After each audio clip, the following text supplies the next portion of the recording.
semua, Assalamualaikum warahmatullahi wabarakatuh. Hari ini saya akan menjelaskan tentang perusahaan jasa. Sebenarnya apa sih perusahaan jasa itu? Perusahaan jasa merupakan salah satu sebuah perusahaan yang didirikan seseorang atau sekelompok orang yang kegiatan utamanya bergerak dalam bidang pelayanan jasa atau menjual jasa. Seperti apa sih contoh perusahaan jasa? Ada banyak sekali contoh perusahaan jasa. Contoh perusahaan jasa salah satunya yaitu yang sering di kehidupan sehari-hari. Itu seperti perusahaan jasa yang sedang populer, perusahaan yang menyediakan jasa angkutan umum berupa kendaraan motor. Keberadaan perusahaan ini sangat memudahkan masyarakat untuk melakukan perjalanan dari satu tempat ke tempat tujuan. Nah, banyak sekali kan kegunaan dari perusahaan jasa ini untuk masyarakat. Selanjutnya nih, saya akan menjelaskan tentang jurnal umum mengenai perusahaan jasa. Kata jurnal umum berasal dari bahasa Prancis, yaitu jour, yaitu berarti hari. Jurnal umum adalah buku harian atau formulir khusus yang digunakan untuk mencatat semua aktivitas transaksi secara kronologis dan sesuai dengan urutan tanggal, dengan mencantumkan nama transaksi, kelompok akun, dan nominal di kolom kredit atau debit. Tujuan dari jurnal umum itu untuk memudahkan proses pemindahan dampak transaksi yang terjadi ke dalam sebuah akun sesuai transaksi. Prinsip dasar pembuatan jurnal umum yaitu: yang pertama, melaksanakan identifikasi bukti transaksi keuangan yang dilakukan perusahaan. Di antara contohnya seperti kwitansi, memo, nota, faktur, dan sebagainya. Yang kedua, memilih akun yang terpengaruh dengan transaksi yang terjadi dan membaginya dalam jenis mode, hutang, atau harta. Yang ketiga, memilih penambahan atau pengurangan atas akun yang terkait dengan transaksi yang dilakukan. Yang keempat, memilih debit atau kredit akun yang terkait dengan transaksi yang dilakukan, atau kuasai terlebih dahulu cara menentukan debit kredit di suatu akun. Dengan cara kita menguasai debit kredit di suatu akun, akan lebih memudahkan kita untuk menjurnal. Ini adalah contoh bentuk jurnal umum. Contoh bentuk jurnal umum itu terdiri dari nama perusahaan, nama jurnal umum, dan periode. Periodenya itu bisa kita lihat di suatu kasus atau di suatu soal. Dia tuh ada periode tahun 2019, 2018, atau 2020. Atau bisa 31 Desember 2018 atau 31 Desember 2019, seperti itu. Keterangan nomor dan terdiri dari tanggal, nomor bukti, nama akun atau keterangan, ref, debit, dan kredit. Keterangan nomor yang pertama berisi tanggal, bulan, dan tahun kejadian transaksi. Untuk bulan dan tahun cukup ditulis satu kali saja setiap halaman judul, kecuali jika ada pergantian bulan atau tahun. Yang kedua, diisi nomor bukti dokumen transaksi. Yang ketiga, diisi oleh akun yang terkait dengan transaksi yang terjadi yang akan didebit atau dikredit. Yang keempat, diisi kode akun yang angkanya telah dipindahkan atau tertera di dalam suatu buku besar. Yang kelima, diisi nilai nominal akun yang didebit. Yang keenam, diisi nilai nominal akun yang berada di kredit. Yang ketujuh, itu terdapat keterangan. Keterangan ini berisi keterangan singkat tentang transaksi atau opsional.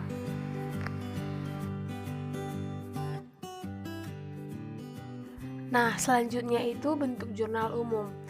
Bentuk jurnal umum itu sendiri terdapat formatnya, yaitu di baris yang pertama nama perusahaan. Contoh nama perusahaannya misalnya itu PT Angin Ribut. Nah, di baris yang kedua jurnal umum, di baris yang ketiga periode, misalnya itu Desember 2020. Nah, untuk tabelnya itu di kolom yang pertama tanggal, di tanggal ini berisi tanggal, bulan, dan tahun kejadian transaksi. Untuk bulan dan tahun cukup ditulis satu kali saja setiap halaman judulnya, kecuali jika ada pergantian bulan atau tahun.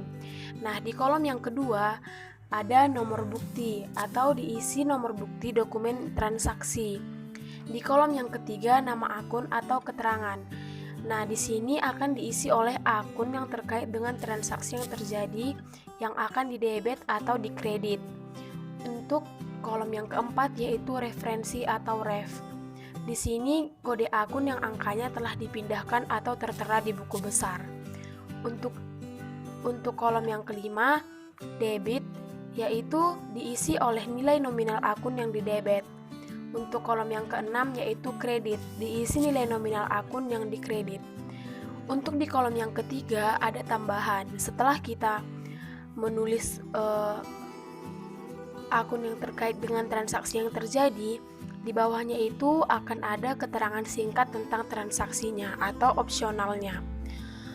Untuk contoh jurnal umum, yaitu yang untuk tanggal 1 soalnya itu yaitu pembelian peralatan kantor tunai sebesar 1.500.000. Nah, untuk jurnal umumnya kita akan isi di tanggal 1. Untuk di nama akun atau keterangan kita akan buat peralatan kantor pada kas. Nah, nominalnya itu masing-masing didebit dan dikredit 1.500.000. Setelah kita menulis peralatan dan kas itu, di bawahnya akan ada pembelian peralatan. Nah, untuk contoh yang kedua yaitu tanggal 3, pembayaran sewa gedung tunai sebesar 250.000.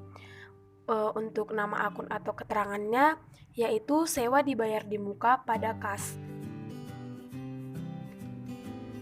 Lalu masing-masing didebit dan dikredit 250.000. Nah, setelah kita menulis sewa dibayar di muka pada kas, maka di bawahnya akan kita buat pembayaran sewa gedung.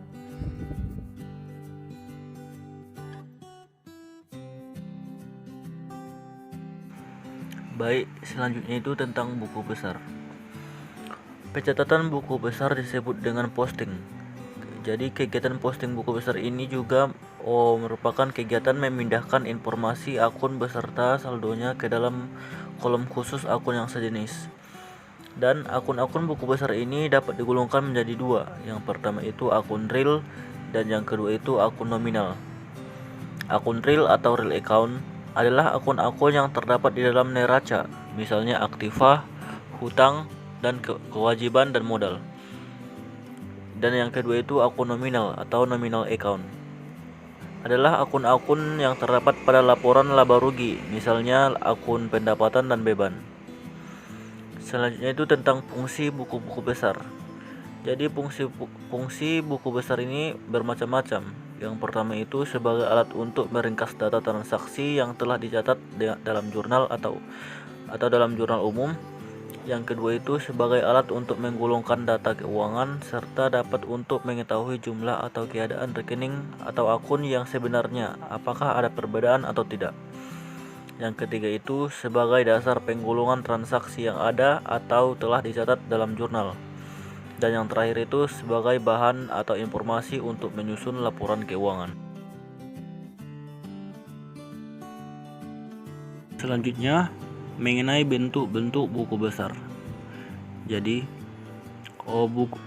masing-masing perusahaan menggunakan bentuk buku besar yang berbeda-beda tergantung dari kebutuhannya.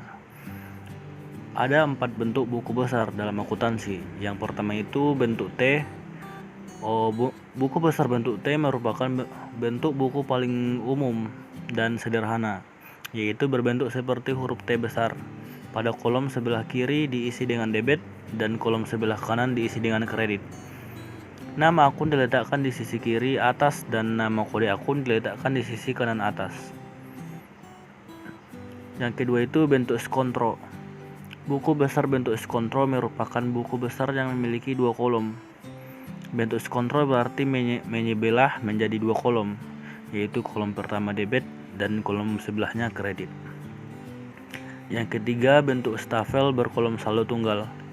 Buku besar bentuk stafel berkolom saldo tunggal merupakan bentuk buku besar yang digunakan jika jumlah transaksinya banyak. Yang keempat itu bentuk stafel berkolom saldo rangkap. Jadi buku besar bentuk stapel berkolom rangkap ini merupakan buku besar yang hampir sama dengan bentuk kolom saldo tunggal. Namun bedanya, dalam buku stapel saldo rangkap ini kolom saldo dibagi 2 kolom, yaitu kolom debit dan kolom kredit.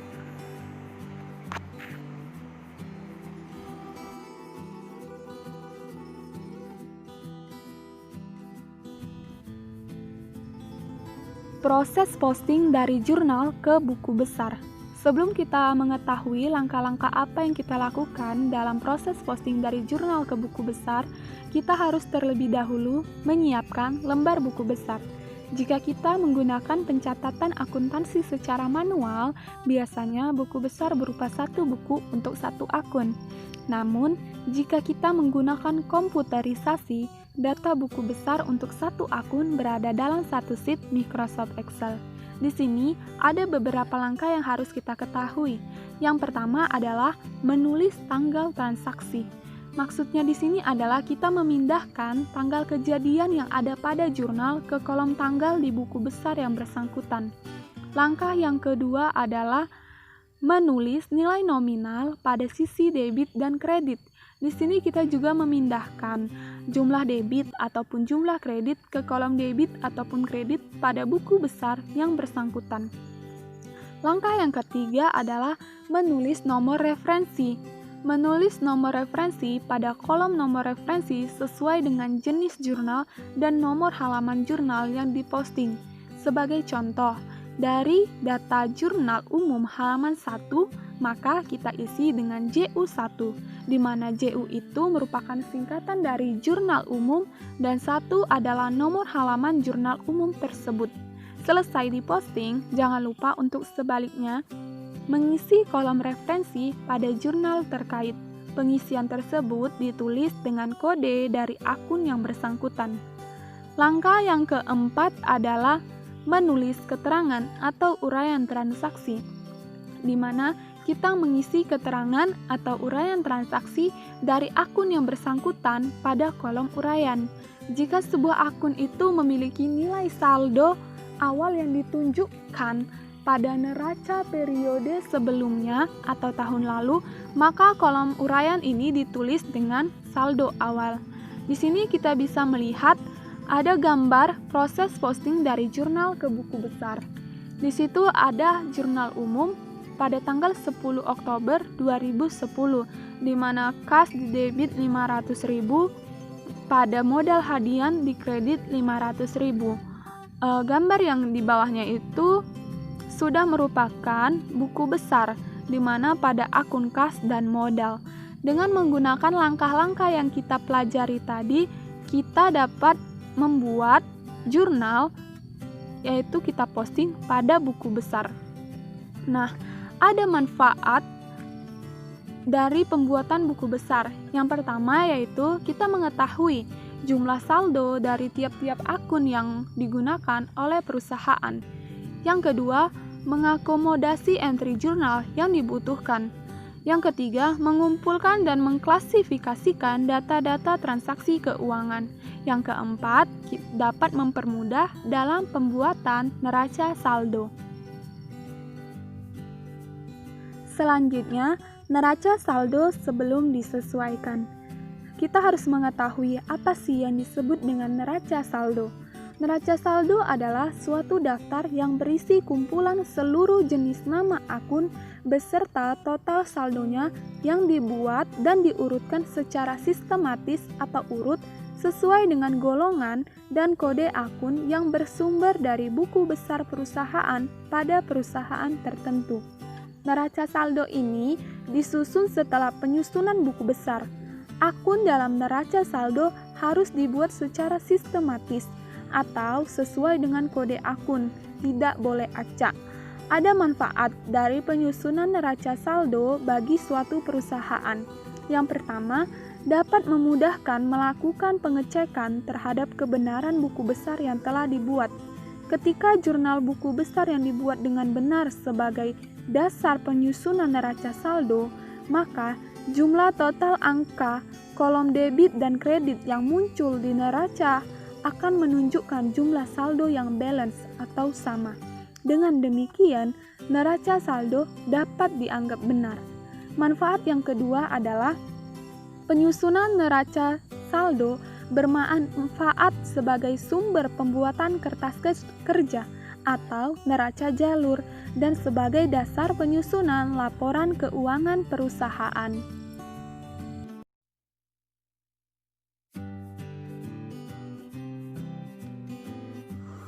Baiklah, di sini ada bentuk neraca saldo. Baiklah, di sini ada bentuk kolom nama perusahaan neraca saldo. Di sini ada nomor akun, nama akun atau keterangan debit dan kredit. Baiklah, di sini ada 4 keterangan. 1. Kolom kode atau nomor. Akun kolom tersebut berisi sebagai kode akun dari setiap akun yang dapat dalam buku besar perusahaan tersebut. Nomor atau kode akun yang tertulis secara sistematis atau urut melalui dari kode 1 yang menunjukkan kode akun harta sampai kode 4 yang menunjukkan kode akun beban. Yang kedua, kolom nama akun. Kolom berikut berisi berbagai nama akun yang tercantum dalam buku besar perusahaan. Penulisan dalam neraca saldo ini urutan dari golongan akun harta, akun hitung, akun modal, akun pendapatan, dan akun yang terakhir dalam akun beban. Yang ketiga, kolom debit. Kolom berikut berisi saldo dari setiap akun yang memiliki saldo debit sesuai dengan buku besar. Yang keempat, kolom kredit. Kolom berikut berisi saldo setiap akun yang memiliki saldo total kredit sesuai yang ada dalam buku besar.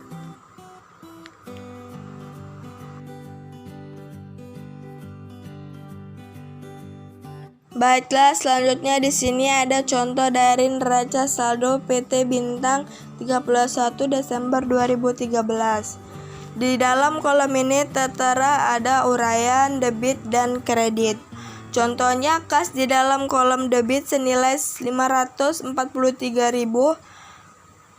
modal atau pemilik di dalam kolom kredit senilai 150.000, utang bank nasional di dalam kolom kredit senilai 100.000, utang usaha di dalam kolom kredit juga 100.000, dan bahan habis pakai di dalam kolom debit senilai 120.000, DP atau pemilik di dalam kolom debit senilai 100 juta, pendapatan jasa konsultasi di dalam kolom kredit senilai 600.000, beban sewa di dalam kolom debit senilai 130.000, beban gaji di dalam kolom debit senilai 30.000, beban bahan habis pakai di dalam kolom debit senilai 30.000, dan juga beban bunga di dalam kolom debit 6.000. Jumlah dari kolom debit adalah 950.000, dan juga jumlah di dalam kolom kredit ada